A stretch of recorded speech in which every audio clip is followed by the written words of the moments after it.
Thank you. Just be wary, folks, when you press your button, wait a wee minute till your picture comes up on the screen to let the ones at home see.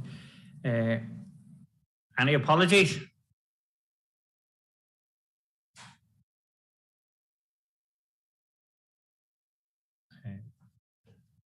Only hand to see up, Councillor High. Yeah, thank you, Chair. Apologies from Councillor McGowan and Duffy. Apologies from Councillor McGowan and Councillor Duffy. Thank you.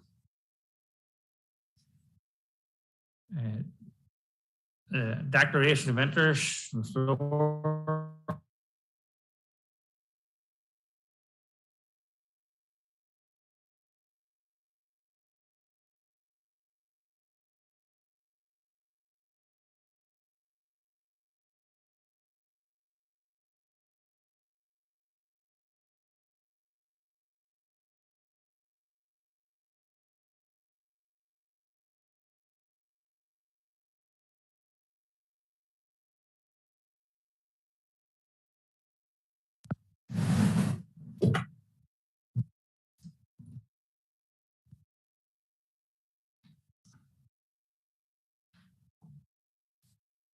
Eamon. Thank you, Chair. I send my apologies. I have to leave the meeting early tonight. Okay. Thank you. Okay. Would welcome those from Warringstown Climate Group in, and we'll hand over to, I know, is it Andrew? Yes, thank you. It would be Simon Brown who would do the introductions, and then Stephen True will give the presentation. Thank you. He's happy enough to go ahead. Yes, indeed. Can you hear me, Chair? Yeah. Yeah. Okay. Well, my name's Simon Brown, as Andrew Soy has already mentioned. With myself and Stephen True, we are part of the Warringstown Community Development Association, and in particular the Climate Emergency Group, which is meeting under that auspices. We have met in the past couple of years, just on an ad hoc basis, in public forums like the school, to basically give a forum for people to discuss their thoughts on climate change and obviously the wave of change that are coming across us now. And I suppose it was just a way to help each one understand what each one is doing in their own lives that is making a small difference to them, but a big difference to the environment. And from that, unfortunately, we've had the COVID in as per usual, and everything's got set back. And so those meetings have just had to be curtailed in the meantime. But still, we feel that it's important to highlight, especially in the current scheme of things, the climate change is our biggest threat at this stage, alongside the COVID, which is ongoing. We would say that from those meetings, Chair, that we have learned a couple of very simple things, that the small things that we can do can make such a big difference. And I suppose tonight, that's really where we're coming from. We're coming just to ask you to listen to Stephen's presentation, and we're asking you to take a simple step, and that is a step to ask Nilgosh to divest its remaining funds in fossil fuels, and to take a stand and represent the local ratepayers in doing that. So without further ado, I shall pass over to Stephen, and I shall apologise on his behalf, because he's the one with the bandage in the nose. Yes. And let him take over from here. Yes, apologies for the distraction of the bandage. I did have some skin cancer surgery last week, so just if you've never had someone or had experience of that, I would advise you to be careful about skin cancer. I'm just going to share my screen, and so we'll get the presentation going. So you can just let me know if you can see a picture of the Giant's Causeway there. Yep. Yeah. Okay. Yep. Right. Diving straight in. First thing to say, I think, about Nilgosh is that they're actually very good about climate change, very responsive to it. And that was reflected by this report in 2019 of responding to climate change. In this report, it spells out the facts. This graph is from that report, and you can very clearly see, the climate change is accelerating. It is happening, and they have responded to that in a very positive way, mainly demonstrated by that they have divested already from coal, oil, and the gas sector by £130 million a few years ago, which was an 80% reduction. Now, the fossil fuels make up just 0.4% of the total fund. So that's very positive. They're also involved with engagement, but they do not support divestment. And this report on page 15 outlines why. They say that divestment does not impact profits of fossil fuel companies. It does not affect the supply of fossil fuels, and nor does it reduce demand. However, this really doesn't show an understanding of what divestment aims to achieve. And this is what we want to set out to you today. Divestment is about demonstrating climate leadership, for a start. It reduces the risk to the actual pension fund through things like stranded assets. And it also reduces the flow of capital to fossil fuel companies, which makes drilling for new projects for oil and gas more difficult. And I want to convince you that divestment is actually a good tool that we can use. So let's explore some of the reasons why we should consider divestment from fossil fuels. The first reason is that environmental, social, and governance issues are becoming more and more important. This is sort of the moral argument, almost, you could say. For example, tobacco it does a lot of harm, kills 7 million people a year, and air pollution, but actually from burning fossil fuels, even kills more. So there is this moral argument: should be investing in companies that are causing harm to human health. Then, of course, there's the environmental disasters and destruction that we see, like in the Mournes a couple of years ago. 110 firefighters took 2 days to put this out. Enormous ecological damage there. And fires in the likes of California and the Siberia dwarf this one. Even the burning of all those trees is enormous emission in itself, never mind all the harm to biodiversity. And then, of course, there's storms and floods and droughts and so on. And the impacts of climate change are costing over $300 billion a year. So there's a real moral case that we should stop supporting the fossil fuel industry. But what about the financial case? What I really consider are there financial arguments. You may have heard of the sort of phrase fiduciary duty. This is where trustees and financial managers want to get they have a fiduciary duty to get the best returns for their members of their pension scheme, for you who are members. But fiduciary duty has actually changed quite a lot in the last 2 years. And the trustees now have to have a very wise approach to a rapidly changing landscape out there. And fiduciary duty now includes ESG. It includes environmental, social, and governance reasons. It's a core part of the duty of trustees to manage the risk, to reduce harm, and climate change, of course, is a very important part of that. This is illustrated in the fact that there's new legislation coming in October. The government produced this report, Greening Finance. It's about the new UK sustainable disclosure requirements, which means that fund managers must disclose how they're doing on ESG. And in this report, it says 70% of the public want their money to go towards making a positive difference to people or to the planet. So the people want to see change. Then, of course, there are further financial reasons why we should withdraw our funds from fossil fuel companies. And one of the main ones is stranded assets.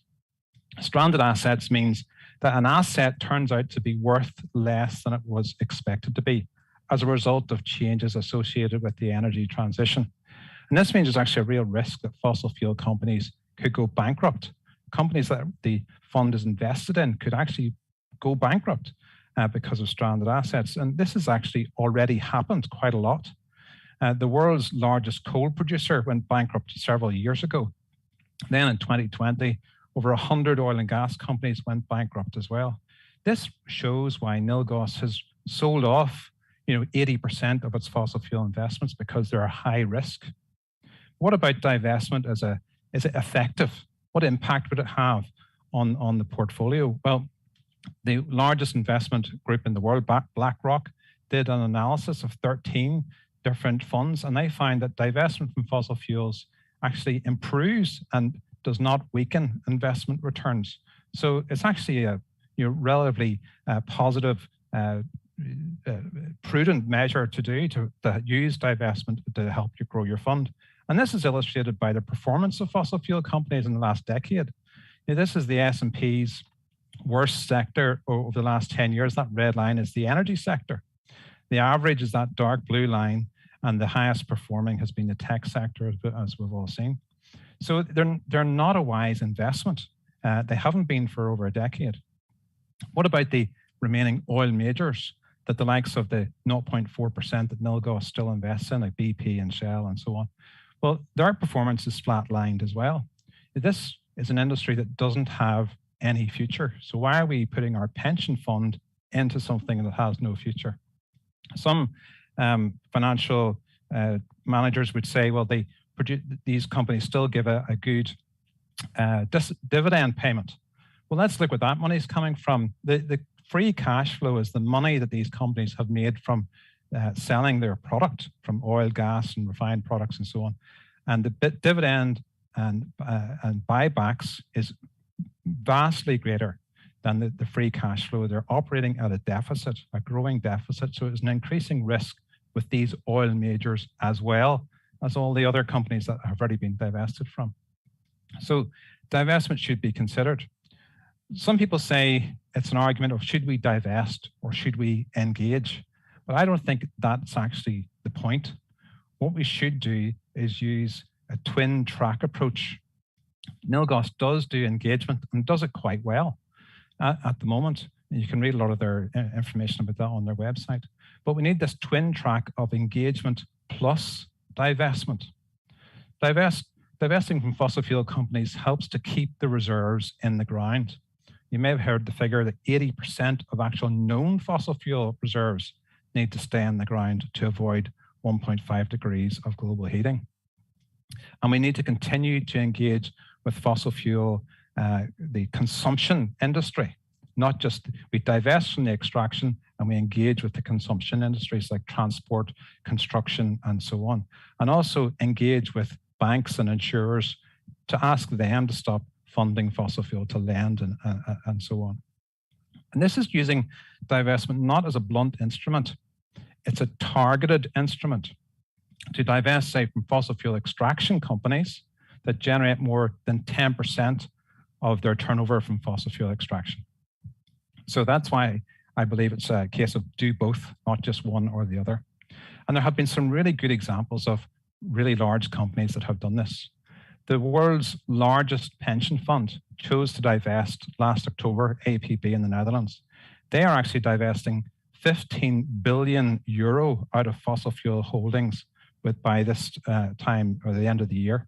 Their board said this, and this is a quote, "We need to see the need and urgency for a change of course.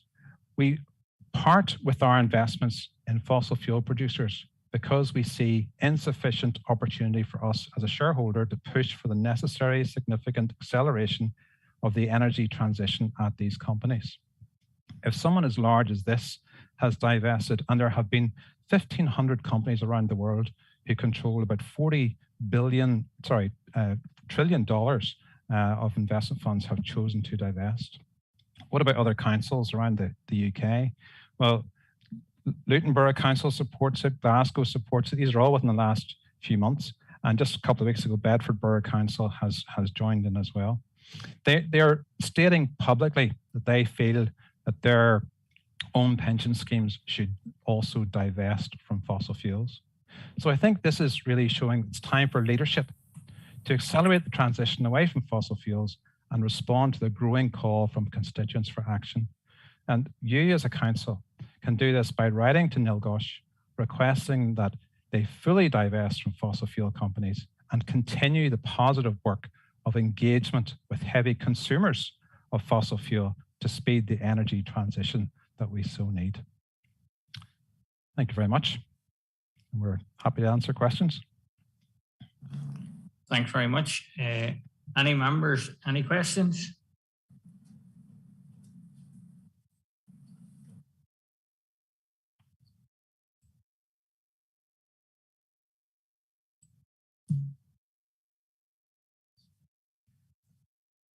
Councillor.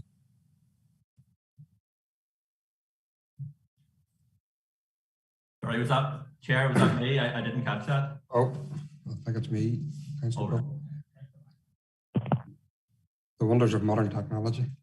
Yeah, no, listen, thanks very much to the Warrington Climate Group for coming to present to us tonight, to committee. As you'll be aware, we did discuss this a few months ago at Council, and you've written to Nilgos a couple of times to come and to present to the full Council, actually. So they are coming in February. So it's good to have a differing view, I suppose, and will give us information that we have whenever Nilgos come. Maybe that just doesn't, I suppose they'd be given a different side of the story. So it's good to have those facts in front of us. I want to thank the group for coming to present to us and to give us those facts and figures. And it's good actually to have the presentation here. I don't really have a question as such.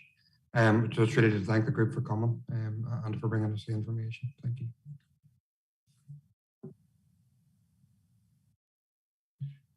Next one up, Councillor Tennyson.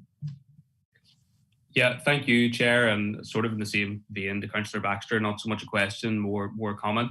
I just want to say thank you to Stephen, Simon and Andrew and the Warrington Climate Group for the work that they've done on this. I think it's really important that we do have an informed view and a different perspective on it. Totally support the call for divestment, fully behind you on this, and hopefully after Nilgos do come and present to Council, maybe we'll be able to see a wee bit of movement on it. So it's just really to say thank you for your time this evening. I think it's really useful and it's definitely been really informative.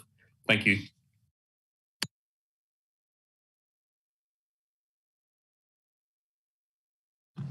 Next, Councillor Pope. Thank you, Chair, and thank you, Simon and Stephen. Likewise, I really welcome this.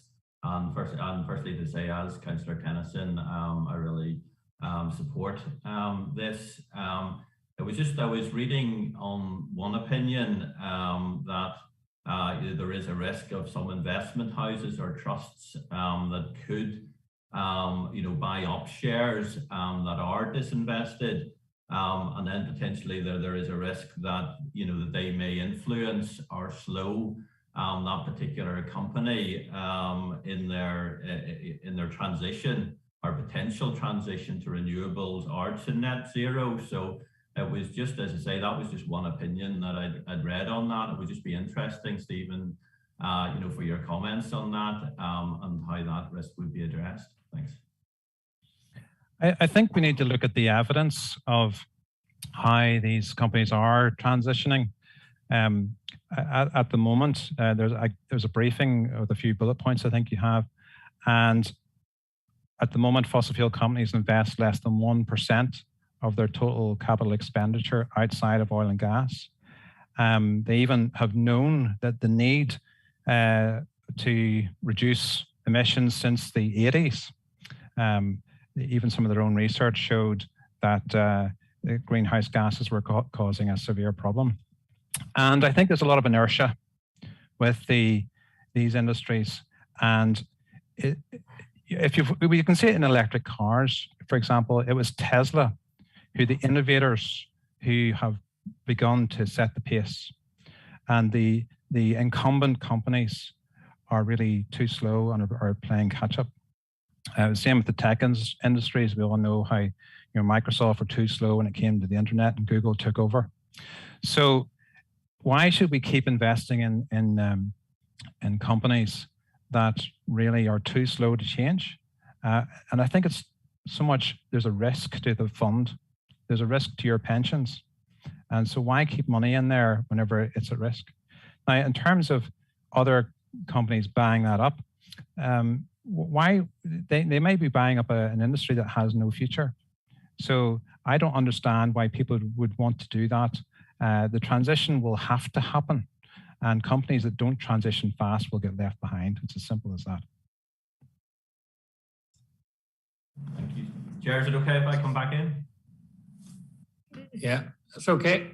Yeah, thank you, Stephen. Yeah, no, it's always, definitely I'm not an expert in investment, so it's difficult to understand, how much influence, some of the shareholders have in that, but really interested in your view on that, and thank you for your answer.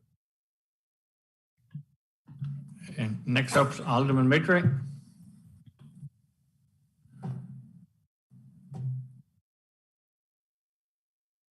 Thank you, Chair, and thank you, folks, for your presentation. It's informative and very welcome. Can I just ask, in your presentation, you referred to Nilgos and their holdings in coal, oil and gas have dropped by 80% in the past 4 years. Is it not a case that they're on the way there anyway, already? They are, but that change was it wasn't in the last 4 years, it was over 4 years between 2015 to 2019. So I think in the last couple of years, they have slowed that, and they actually say that they're going to keep this 0.4% because they feel they are secure investments. They think that divestment doesn't have any effect.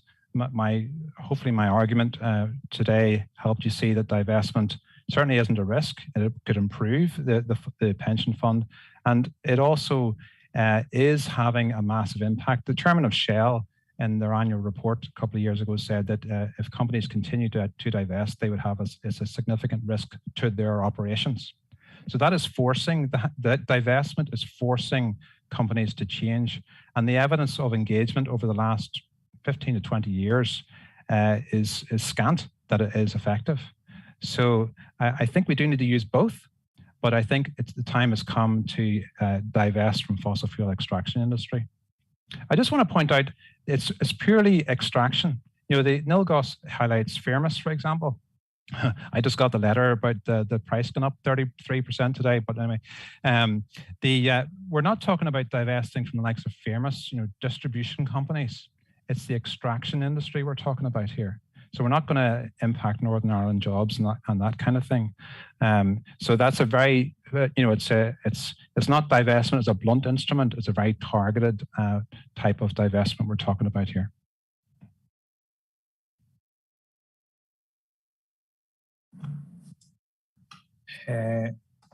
Councillor Macaulay.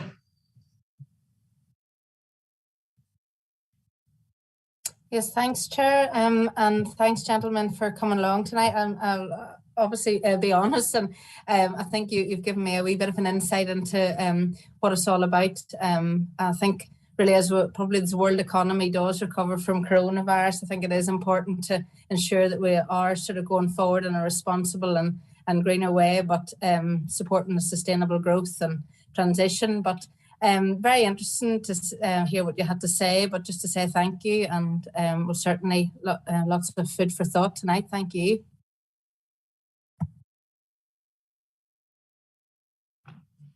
Well, there's no further hands up here, folks, so we'll thank you for coming or giving your presentation there, and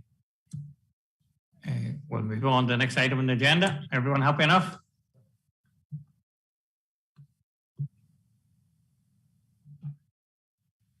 The next item is environmental health report, and we'll hand over to Gillian.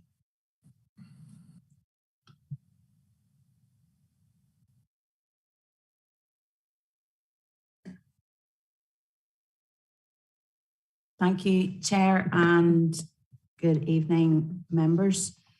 I take you to 4.1. This is a matter of a recommendation to approve the appointment of Eurofins as our council public analyst and the named persons as the council's public analysts for the next incoming period. I'll make this recommendation to you, members. Thank you, Gillian. Anyone, any questions?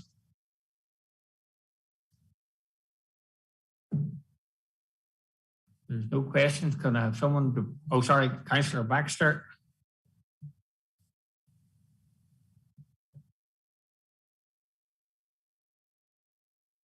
Yeah, happy to propose, Chair.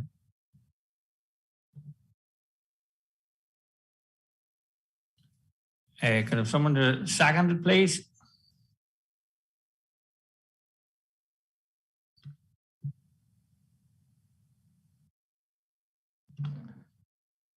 Thank you, Alderman Mitry. Proposed by Councillor Baxter, second by Alderman Mitry. Next item is 4.2, entertainment licensing fees review. Back over to Gillian.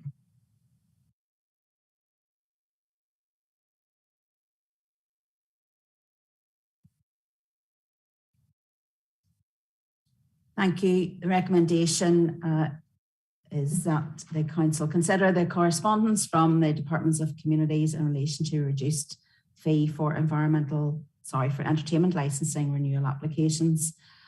During the period for this current year, the department, as part of their measures to support the hospitality sector in terms of COVID impact, reduced the statutory fee down to a nominal fee of £1. That was coupled with funding to the council to reimburse any loss of income from the entertainment licensing fees. For the incoming year, members, our council's estimates had been set that the fees would revert to the statutory fee, and that does bring into the council an income of in around £45,000 per year. That would perhaps have been less with the impact of COVID on our venues, perhaps not all returning to the pre-pandemic level of entertainment. The Department of Communities are seeking the views from all councils as to whether the £1 nominal fee should continue. Members, we have discussed this with our finance colleagues, and they have reviewed the income that was from the Department for Communities to councils in terms of the funding that we receive for loss of income. And they are happy that any loss of income with remaining at the £1 will be covered within 22-23. So members, I have made the recommendation to there that we respond with the view that reductions should be extended for the period 22-23. Happy, of course, to take any other comments. Thank you. Alderman Mitry.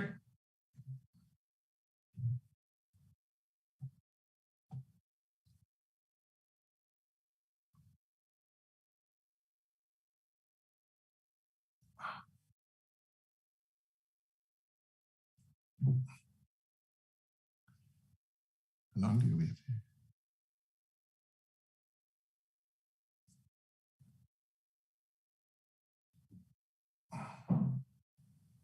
Chair, since it all seems to be fiscally sound, I'm happy to propose. Alderman Mitry, can I have someone to second, please? Second by Councillor Macaulay. You have your hand up there, Jill. Are you looking in as well? Councillor Macaulay. No, happy enough to second, Chair. Thank you. Thank you.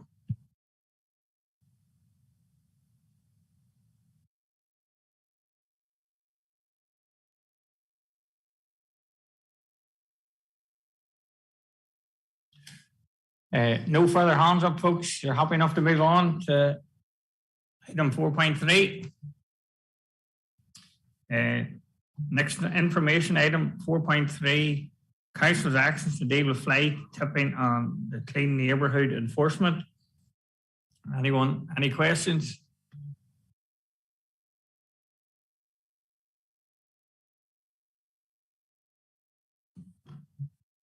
Councillor Nicholson.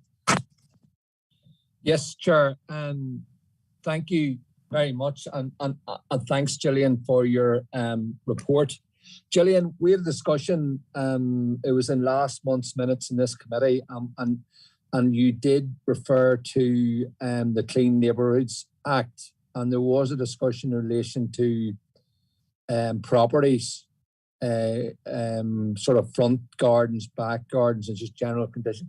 Is there any way that we can write to the Minister, Gillian, and try to get this problem that does seem to be growing in some areas, that the Minister might consider this and get it included in the Clean Neighbourhoods Acts, to give us some sort of power that we can act? Because at this moment, and I brought it up at last month's meeting, Gillian, was that we seem to be toothless in relation to what we can do. And there was a case recently in Tandragee where there was vermin, etc., within a property and around a property. And there's been other cases of that elsewhere as well. So is there anything in your opinion, Gillian, that we can do in relation to that, to try and sort of give the council some sort of some sort of power that we can enforce on the property owners to reinstate or to refurbish or whatever, or clean up or whatever, be it their back gardens, front gardens, or the general condition of the property? Gillian?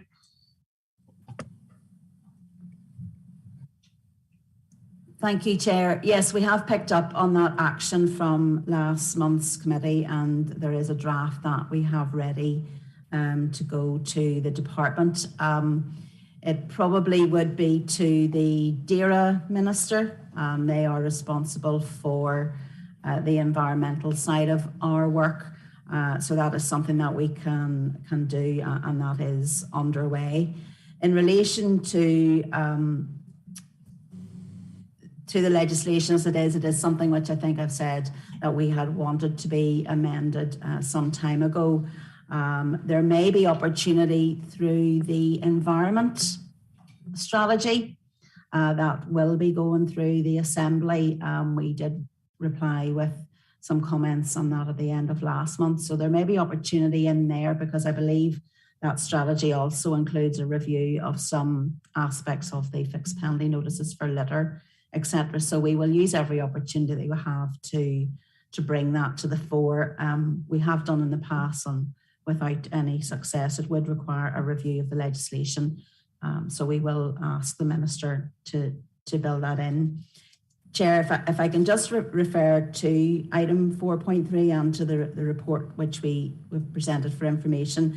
Just importantly, members, the first paragraph there around the proposal to hold a workshop on clean neighbourhood activities. So if I can just draw that specifically to members' attention to the date, Thursday the 10th of February. You should have received your invitation, 6:30. It will be a packed and busy workshop in order to convey the information which members you have asked us to provide to you, and also to give you opportunity to meet with the WISE management, who will also be in that virtual workshop, and also to deal with your questions.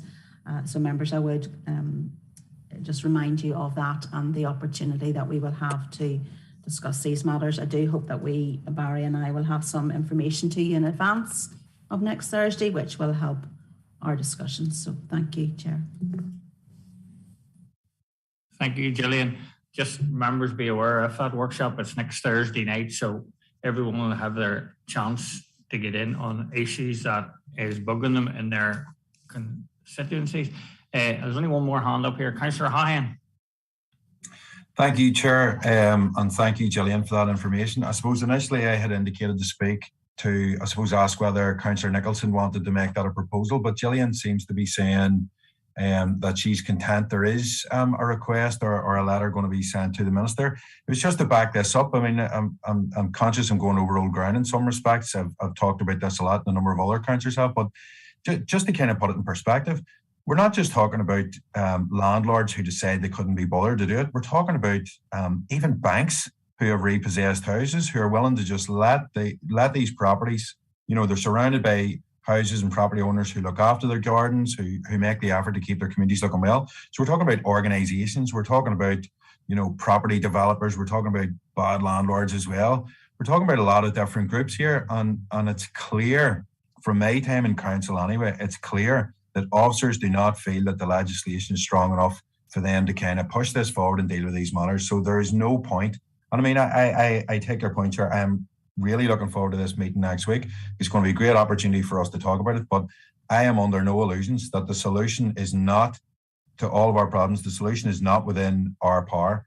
And we need to make sure that at every available opportunity, and Gillian has said this, that the strongest possible message goes to Stormont to tell the minister that we need more help. And I mean, we look further on down the agenda tonight, and it's clear the minister is aware, in this case, Minister Pooch is aware of issues that affect the community on a day-to-day basis.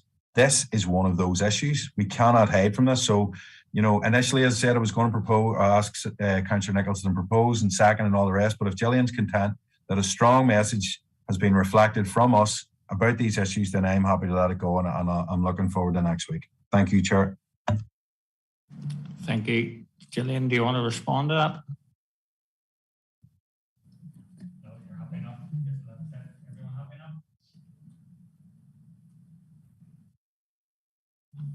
enough? Next item, 4.4, the nicotine inhaling products. Gillian?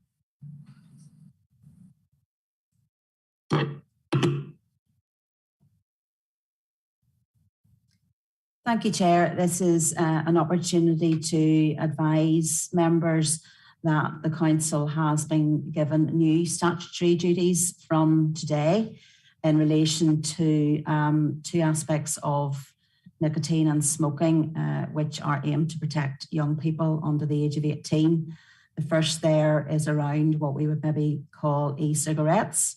And this is to prevent the sale of e-cigarettes or nicotine inhaling products to persons under the age of 18. That will be an offence from today. And the other is around smoking in vehicles with children. And that has been a long-awaited piece of legislation within Northern Ireland, and that also comes into force today. In relation to the e-cigarettes, that will be the responsibility of the Council to enforce, and we will do that alongside our other work that we do in relation to tobacco products. And that will be done alongside the funding contract that we receive from the Public Health Agency for tobacco control related duties, and sit alongside our test purchase exercises. And in relation to the smoking of vehicles and cars, that is a joint role with PSNI. The Council's role will primarily be education, advisory, and referring matters, dealing with matters in partnership with PSNI. So members, just to give this opportunity to advise you of our role, Council's role in this new legislation. Thank you. Thank you, Gillian. Everyone having the note?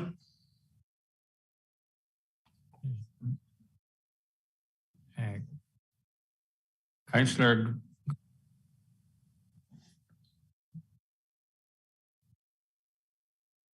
Thank you, Chair. And just to be brief, but just to get that right, so now if we've been contacted by parents who have maybe a complaint about their kids have got hold of these, and in the past where they go to complain, so if it's about the shop or the place, it's now Council as we reported through to, yeah, and that just comes in through the normal routine here. And what part then do we have that actually is to fine them then, or report them? Where does that lead to? For I know I have had quite a few people on about certain places, selling to underage kids.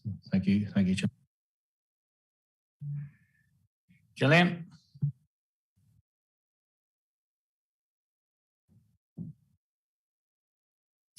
Yes, happy to respond.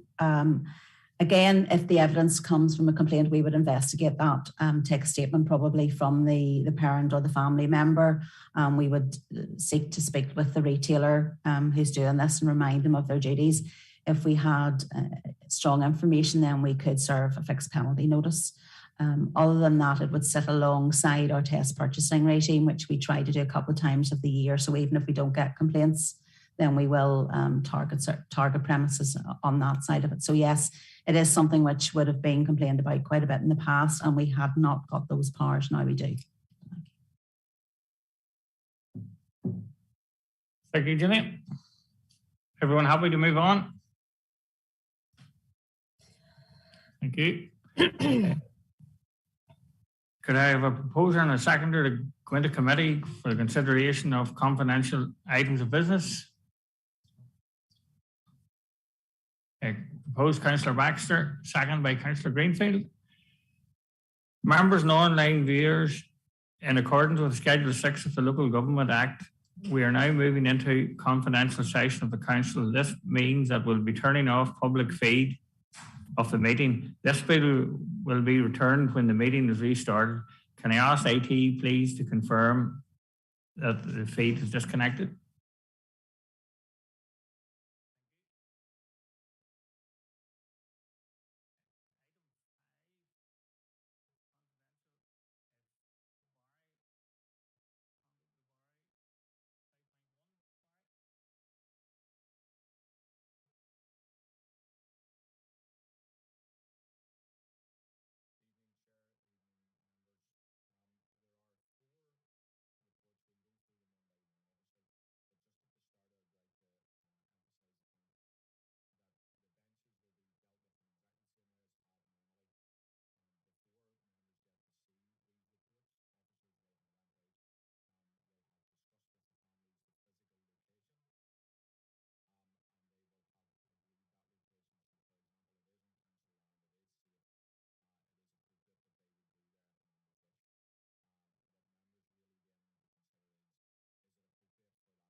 Thank you.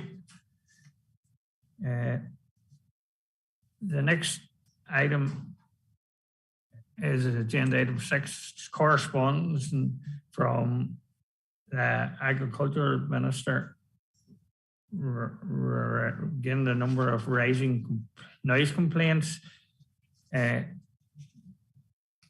Gillian. Thank you, Chair. Members, you will see the item of correspondence in your papers this evening, and I know it is an issue which many of you will be in contact with our officers about. The Minister and his officials are obviously also concerned about the rise in noise complaints, and that has been borne out through our own experience here in the council and in this area. We have received over the last few years an increase in noise complaints, but that has also been coupled with an increase in our enforcement action and the issue of abatement notices in relation to noise complaints. The Minister makes reference there to the Noise Act, and in particular asking councils why they perhaps aren't using the powers in the Noise Act. And just really for your own information, the Noise Act tends to deal with loud music, the traditional sort of ghetto blaster type noisy party in the middle of the night. That tends not to be the profile of our noise complaints, whilst we certainly get complaints about music and TV. The vast majority of our noise complaints tend to be about barking dogs. And I know that members, you appreciate that that is a complex area to investigate, and it is difficult to prove nuisance from barking dogs. So members, it's just to give you the opportunity to have the context of this, because I know it is an area that you will be in touch with us about. And also from my perspective to say thank you to the team involved in this. These are complex issues involving neighbours, and that is often difficult to negotiate one's way through. So just a thank you to the team for the work that they do in that, and I know that we have your support in that. Thank you, members. Thank you, Gillian. Councillor Greenfield.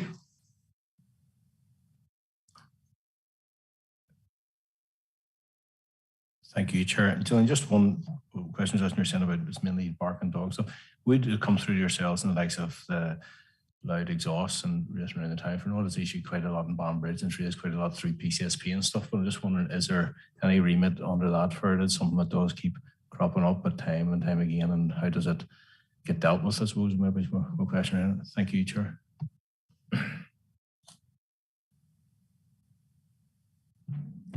Gillian.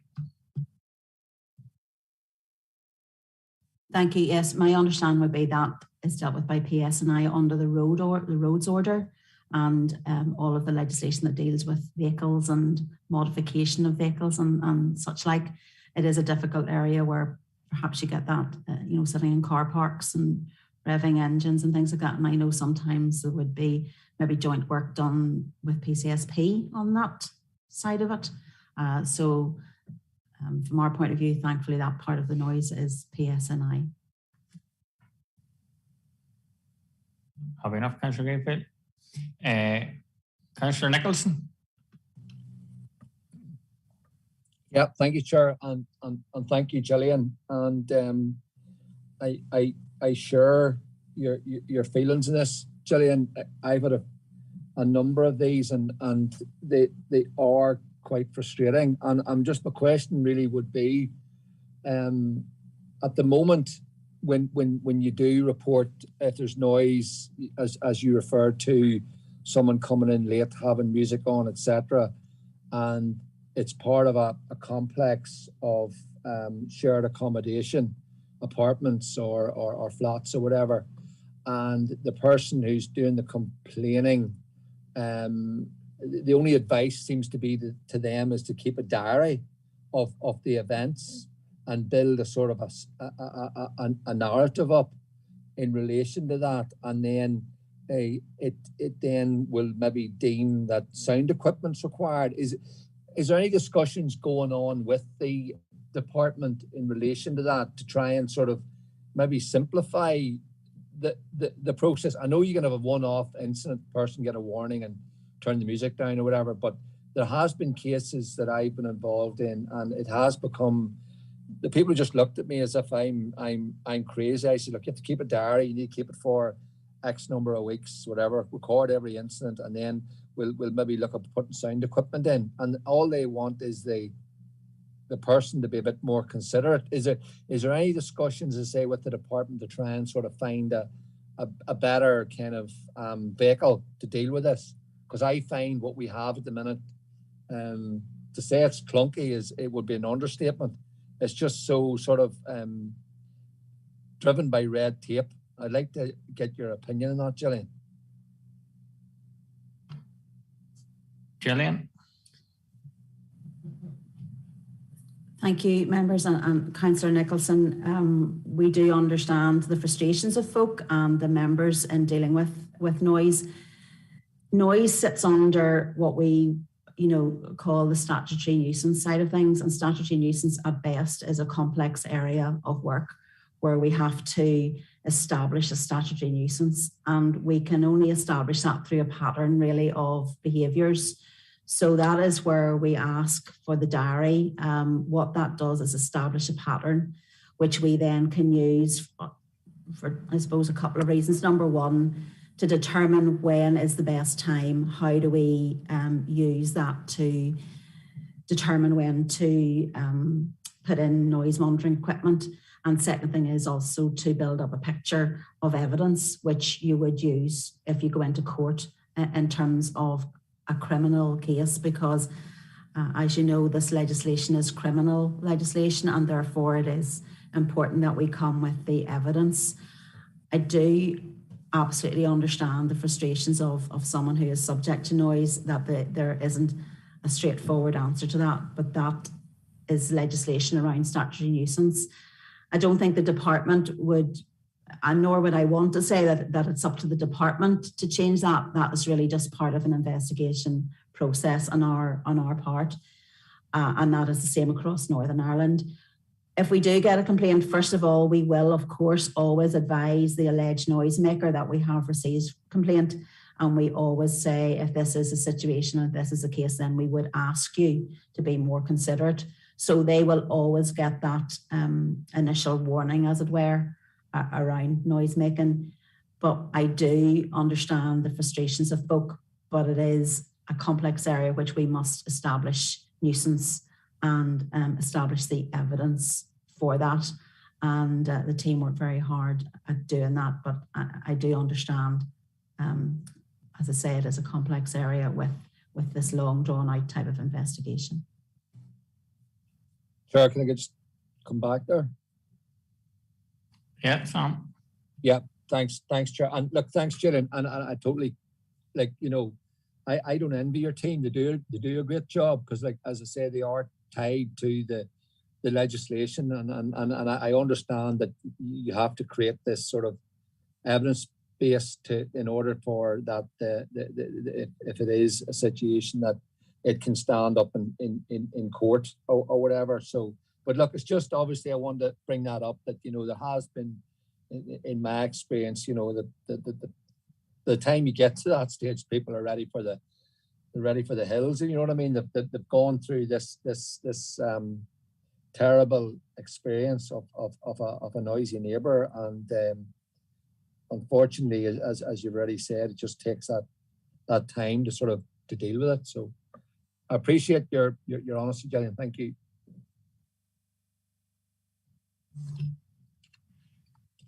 There's no further hands up, so thank you, members, who came to the chamber and those at home. And I'd like to thank Carl and all the officers here and IT as well for helping us out. And don't forget that workshop on the 10th. You have your chances to ask, and then we'll not be coming back here asking questions next month about the same thing all over again. So just keep that workshop in mind. Thanks. Enjoy the rest of your night.